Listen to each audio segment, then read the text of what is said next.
గురు తేజ్ బహదూర్ జీవితం యువతకు ఆదర్శమన్నారు ప్రధాని నరేంద్ర మోదీ. సత్యం, న్యాయం, విశ్వాసాల పరిరక్షణకు జీవితం త్యాగం చేశారని కొనియాడారు. రక్షణ రంగంలో భారత్ స్వయం సమృద్ధిగా ఎదుగుతోందన్నారు కేంద్ర మంత్రి రాజ్నాథ్ సింగ్. ఎన్డీఏ సర్కార్ తెచ్చిన కొత్త కార్మిక చట్టాలతో అన్ని వర్గాలకు మేలు జరుగుతుందన్నారు బీజేపీ లీడర్లు.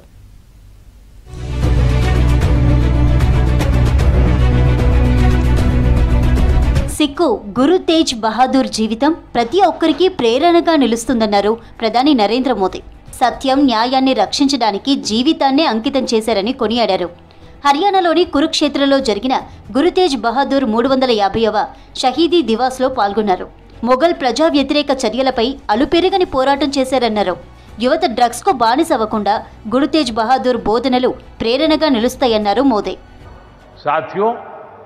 श्री गुरु तेज बहादुर जी जैसे व्यक्तित्व इतिहास में विरले ही होते हैं.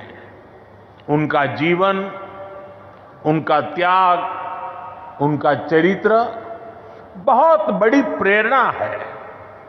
सिख परंपरा के लगभग सभी गुरु अपनी पावन यात्रा के दौरान यहां आए. గురు తేజ్ బహదూర్ స్మారకార్థం తపాలా బిల్ల, ప్రత్యేక నాణ్యం రిలీజ్ చేశారు ప్రధాని. కురుక్షేత్ర భూమితో సిక్కు సాంప్రదాయానికి అవినాభావ సంబంధం ఉందన్నారు.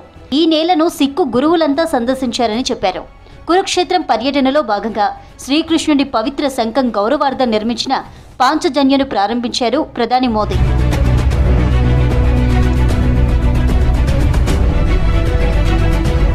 రక్షణ రంగంలో భారత్ స్వావలంబన దిశగా పయనిస్తోందన్నారు కేంద్ర మంత్రి Rajnath Singh.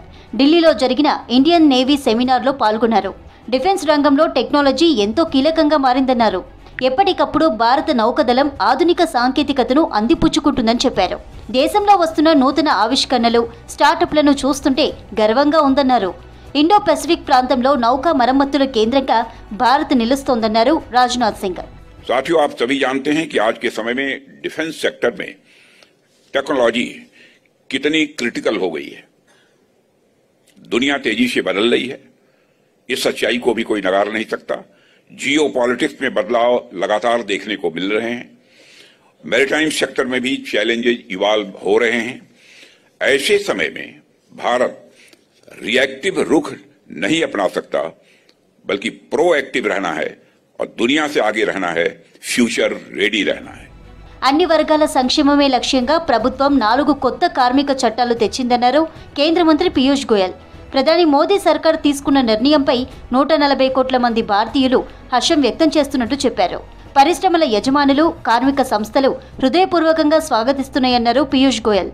The 4 labor codes are truly an outstanding testament to the trust that Prime Minister Modi has earned from all sections of society. The fact that 140 crore Indians today have confidence in our Prime Minister, that both employers and workmen organizations, trade unions have heartily welcomed it.